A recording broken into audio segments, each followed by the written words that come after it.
Hello and welcome to a DieCastRestos special. My name's Jason and I'll be facing off against Rob from Matchbox Garage today.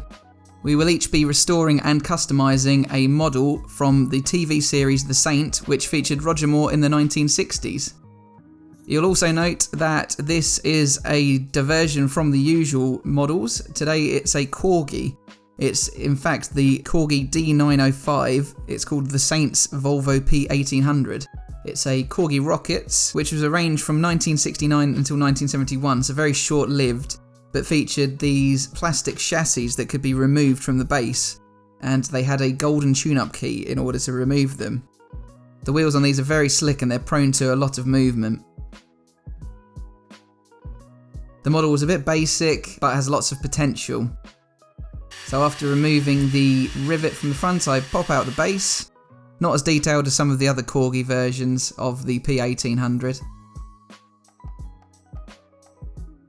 Here you can see the chassis, which just clips back on over the base, although upside down there. There's the blue plastic interior, which I'll be customising in a nice red colour. And the windscreen, which is in really good condition considering the age, being almost 50 years old. And there's the shell of the car itself. Lots of casting lines and marks on this, which I'll want to file down. Using a 1.5mm drill bit, I drill out the rivet posts and then apply some brake fluid to tap the posts. So the Volvo P1800 was manufactured itself between 1961 and 1973, covering the years that The Saint was on TV, which was 1962 until 1969. On with the paint stripper to remove the very thin white paint. I'll be repainting this using some Tamiya TS7 Racing White. Few remnants left, but they peel off very easily using a dental tool. The task that myself and Rob had set for ourselves originally hadn't intended to be a Saint-based makeover. I'd managed to pick this up on eBay in a collection of Matchbox cars that I intended on restoring. But because I love the model so much, I just thought I really wanted to have an excuse to restore this one and customise it too, because it's a bit bland as it is. And sure enough, in Rob's collection he had his Jaguar, which is customised as well. And so it turned into a Saint-off. I'll leave the link to his channel below. I'm also using this as a bit of an opportunity to celebrate reaching 1,000 subscribers. Thank you all to those who have already subscribed, and if you haven't already, please do so. You'll be first to know about all the latest content from my channel. Here I'm filing away some of the horrible casting marks. The lines on the car at the rear here weren't as pronounced as they are on the model, so I filed them down a bit to smooth them out. And here I'm just removing some deformity from the door. And I use my wire wheel to polish off the base. The base is actually really good. I did expect this one to be plastic, but this is very solid, at least anyway. And I really like the idea of the plastic chassis that can be replaced and the wheels easily changed. Something which I have done at the end of the video because I was umming and ahhing a bit about my custom wheels.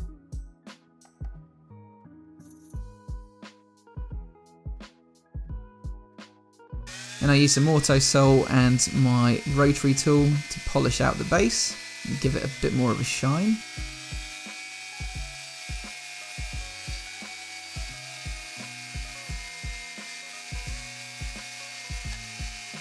And here I'm using some Tamiya fine surface primer. This time it's the light grey.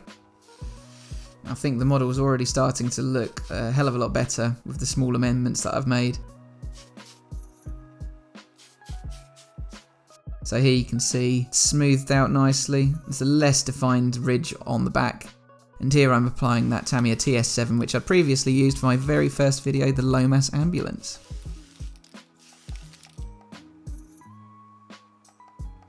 However, I'd had trouble with this paint in the past. I'm obviously applying it a little too closely here, and as you can see it's collected a bit in the corners. So I'll give that another go over. Here's the blue plastic interior. Quite a solid little unit. I'll just give it a scrub up, and it's just remarkably clean considering its age. No exposure to dust or dirt. And I'll pop it in some warm soapy water and brush away with the toothbrush. Next I'll give the window unit a quick clean as well. Not that it needed much of one either. But then I can pop that into the wooden floor polish to make it really pop. Now I'm moving on to painting the interior. I won't show you the whole process, but this was using the Tamiya X7 red acrylic paint, which I usually use for my rear light clusters and other red details. And later I'll go over that with the Citadel gloss to give an aged leather look. Here I decided to add some orange indicators to the polished chrome front end, but then I decided to give it a complete going over with the paint from a silver paint pen or a chrome paint pen. And I'm really glad I've done this because it makes it look massively better in my opinion. Now I use some more of that red X7 on the rear brake cluster. And I've got myself a new very fine paintbrush for the silver details here. So that's just the boot lid cover. And then I painted in the chrome trim, but this is my very first attempt at this kind of painting and I've just not got a steady enough hand for it. But practice makes perfect, hopefully next time I'll have done a better job with it. So, this is what we started off with. Kind of shabby, dull chrome, basic model really, with those very fast whizzing wheels.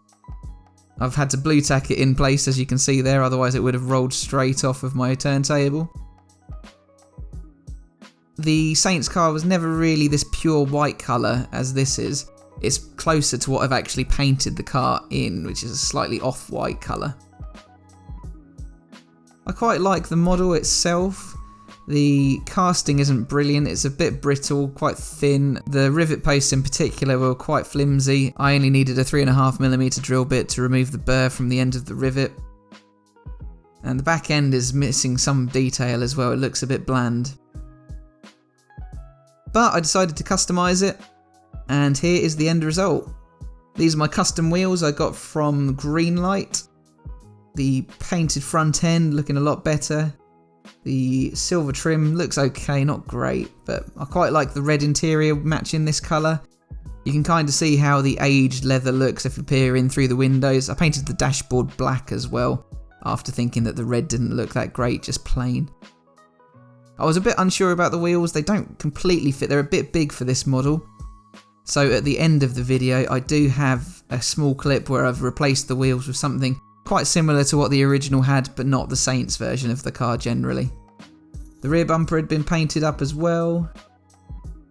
All round I'm really quite happy with this. So here I'll just show you the comparison and then I'll leave it at that. Thank you so much for watching. Please like and subscribe and I'll see you again for the next one. Bye for now.